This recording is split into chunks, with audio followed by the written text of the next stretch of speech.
أعوذ بالله من الشيطان الرجيم. بسم الله الرحمن الرحيم. هل أتى على الإنسان حين من الدهر لم يكن شيئا مذكورا إنا خلقنا الإنسان من نطفة أمشاج نبتليه فجعلناه سميعا بصيرا. سورہ دہر، سورہ نمبر 76، آیت نمبر 1 اور 2 اور اس سے آگے کی آیتیں. انسان کی زندگی کا مقصد اگر انسان کو سمجھ میں نہ آئے تو پوری زندگی کنفیوژنس اور پریشانیوں کا شکار رہتا ہے. فار ایگزامپل مجھے معلوم نہ ہو کہ اس چیز کا صحیح یوز کیا ہے تو میں ہمیشہ اس کے بارے میں پریشان نہ ہوں کہ کہاں رکھوں اسے، سر پہ رکھوں کہ پیر میں رکھوں کہ کمر میں باندھ لوں کہ پھینک دوں. لیکن جب ایک بار پتہ چل گیا کہ نہیں اس کا یوز بولنے کے لیے ہے بس، تو کنفیوژن کلیئر ہو جاتا. پوری زندگی گزر جاتی ہے، اکثر لوگوں کو یہ سمجھ میں نہیں آتا کہ زندگی اللہ نے دی کیوں، جس مقصد کے لیے دی ہے اس کو چھوڑ کر کے دوسری چیزیں تلاش کرتے رہتے ہیں اور پوری زندگی اپنا بھی دماغ خراب کرتے ہیں، دوسروں کا بھی. اللہ تعالیٰ نے اس آیت میں اس سورہ میں بہت کلیئر بتایا کیا ہے مقصد. اللہ تعالیٰ کہتا ہے هل أتى على الإنسان حين من الدهر، کیا انسان پر ایک لمبا پیریڈ آف ٹائم، ایک لمبا وقت ایسا گزرا ہے کہ لم یکن شیئا مذکورا، جس میں وہ کوئی یاد کرنے کے قابل چیز نہیں تھا، یعنی ایسا چیز نہیں تھا کہ لوگ جس کو یاد کریں. فار ایگزامپل میرے پیدا ہونے سے پہلے یا آپ کے پیدا ہونے سے پہلے دنیا میں کسی کو معلوم تھا کہ کیا خالد نام کا کوئی شخص پیدا ہوگا؟ ہمارے گھر میں جو بچہ پیدا ہوتا ہے، عبداللہ، عبدالرحمن، جو بھی، خود ان کے پیدا ہونے سے پہلے ہمیں معلوم رہتا ہے کہ میرے گھر میں کوئی بچہ پیدا ہوگا یا بچی پیدا ہوگی، یہ شکل ہوگی. تو اللہ تعالیٰ کہتا ہے کہ تمہارے اوپر یاد کرو کہ کتنا لمبا زمانہ گزرا کہ جس میں تم کو کوئی یاد کرنے والا نہیں تھا. تم کہاں تھے، تمہاری روح کہاں تھی، تم کس جھاڑ کے، کس پیڑ کے، کس فصل کے کہاں تھے. اللہ تعالیٰ نے روح وہاں سے بھیجی. تمہارے ماں باپ نے ہزاروں جگہوں سے چیزیں کھائی، ان سے خون بنا، بلڈ بنا، اور ان سے اسپرم بنا. اور پھر اللہ تعالیٰ کہتا کہ انا خلقنا الانسان من نطفۃ امشاج، ہم نے انسان کو پیدا کیا ملے جلے نطفے سے، ڈراپ سے، ماں اور باپ کے ملاپ سے. اور کس لیے بنایا؟ یہ ہے اصل سمجھنے کی چیز. کس لیے بنایا؟ نبتلیہ، تاکہ ہم تم کو آزما لیں، چیک کر لیں، ٹیسٹ کر لیں. ٹیسٹ کے لیے دنیا بنائی گئی. اب بتائیے یہاں جو ایگزام ہال میں کوئی آدمی سوچے کہ جا کے آرام سے تکیہ لگا کے سکون کے ساتھ سو جائے 3 گھنٹے، تو اس کے بعد کیا ہوگا اس کے ساتھ؟ چین ہو جاتا اور پوری زندگی اس کی برباد ہو جاتی. اسی طرح سے یہ دنیا کیا ہے؟ ایگزام ہال ہے، ٹیسٹنگ پلیس ہے. پوری زندگی ٹیسٹ چلتی رہتی ہے، الگ الگ فارم میں، الگ الگ شکل میں. کبھی کچھ ہوتا ہے، کبھی کچھ ہوتا ہے، کبھی کچھ ہوتا ہے. کبھی بچے کی طبیعت خراب ہو گئی، کبھی خود کی بیمار ہو گئے، کبھی بزنس برباد ہو گیا، کبھی جاب چلی گئی، کبھی بچے بگڑ گئے، کبھی الگ الگ طریقے سے ٹیسٹنگ ہو رہی ہے۔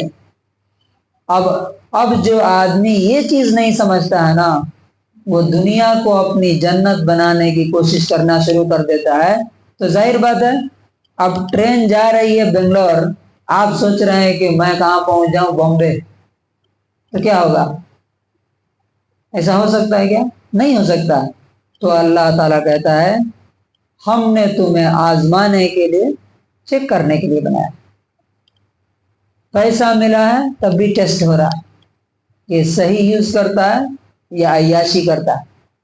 پیسہ نہیں ہے، غریبی ہے، تب بھی ٹیسٹ ہے کہ صبر کرتا ہے کہ نہیں کرتا ہے، یا بھیک مانگنا شروع کر دیتا ہے، یا شکوہ شکایت شروع کر دیتا ہے۔ صحت ملی ہے تب بھی کیا ہے؟ صحت ملی ہے تب بھی ٹیسٹ ہے کہ اس صحت اور طاقت کو اپنے اللہ کی عبادت کے لیے، لوگوں کے ہیلپ کے لیے یوز کرتا ہے، یا اس صحت اور طاقت کو لوگوں پر ظلم اور زیادتی کے لیے یوز کرتا ہے۔ علم ملا ہے تب بھی امتحان ہے کہ اللہ تبارک و تعالیٰ نے جو علم دیا ہے اس کا استعمال صحیح کر رہا ہے یا غلط کر رہا ہے۔ عہدہ اور پوسٹ ملا ہے تب بھی امتحان ہے، بڑا امتحان ہے وہ، کہ دیکھیں کہ یہ کیسا استعمال کرتا ہے اس کا۔ عزت ملی ہے تب بھی امتحان ہے کہ اس عزت کا صحیح یوز کر رہا ہے یا غلط یوز کر رہا۔ تو دنیا، اچھا اولاد ملی ہے تب بھی امتحان ہے کہ اولاد کی صحیح تربیت کر کے نیک صالح بنا کے جاتا ہے کہ نہیں۔ آج ہم دیکھتے ہیں بہت سے لوگوں کو الحمدللہ نیکیوں میں ہمیشہ آگے رہتے ہیں، کیونکہ ان کے ماں باپ نے ان کی ایسی تربیت کی ہے۔ کچھ لوگوں کو دیکھتے ہیں ایسا لگتا ہے کہ نیکی سے، خدا سے، مسجد سے، بھلائی سے دشمنی، کیونکہ ان کے ماں باپ نے ان کی صحیح تربیت کی۔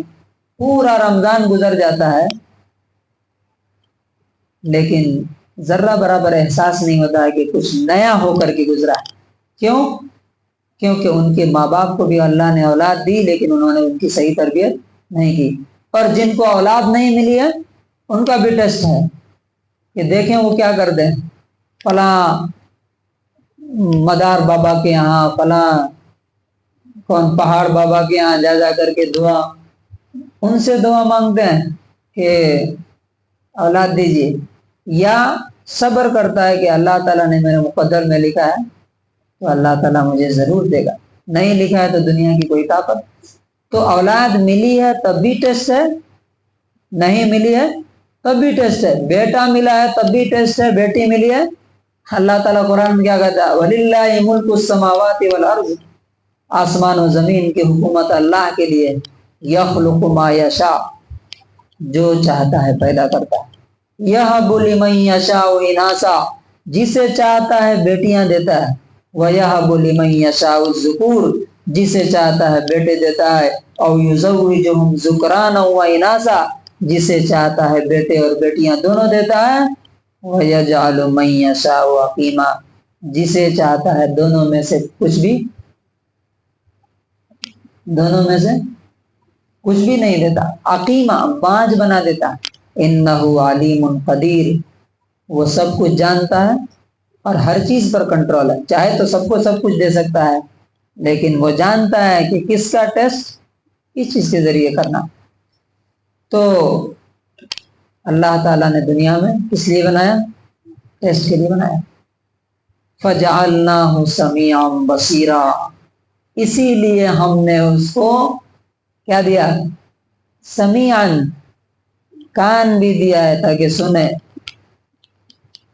صحیح بات سنے، اور بصیرہ، آنکھ بھی دیا ہے تاکہ اگر سن کے نہ سمجھ میں آئے تو دیکھ کے سمجھے، دیکھ کے نہ سمجھ میں آئے تو سن کے سمجھے۔ اب جو نہ دیکھنے کی کوشش کرے نہ سمجھنے کی کوشش کرے، اسے راستہ ملے گا کیا؟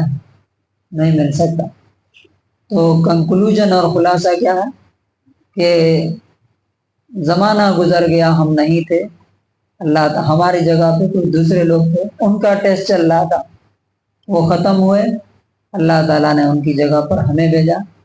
ہمارا ٹیسٹ ابھی جاری ہے اور پورے آخری سانس تک رہے گا۔ ہمارا ٹیسٹ ختم ہوتے ہی دنیا سے کہا جائے گا ارجعی، چلو اپنے رب کی طرف آؤ، اب یہاں سے امتحان ختم۔ اس وقت پھر انسان کچھ بھی ایک نہ نیکی کر سکتا نہ برائی کر سکتا۔ آج وقت ہے کہ انسان اپنے پچھلے گناہوں کو دھو سکتا ہے، مٹا سکتا ہے، اللہ کے نظر میں نیک بن سکتا ہے، آخرت میں کامیاب ہو سکتا ہے۔ تو اللہ تعالیٰ سے دعا ہے کہ اللہ تعالیٰ ہمیں اس پرپز آف لائف، زندگی کے مقصد کو سمجھنے اور اس ٹیسٹ میں جس کا رزلٹ کب آئے گا، کب آئے گا؟ قیامت کے دن آئے گا۔ ویسے شروعات تو ہو جائے گی موت کے ٹائم سے ہی، رزلٹ کی شروعات ہو جائے گی، فائنل رزلٹ قیامت کے دن آئے گا۔ تو اللہ تعالیٰ اس دن ہمیں کامیاب ہونے کی توفیق اور کوشش کرنے کی توفیق نصیب کرے۔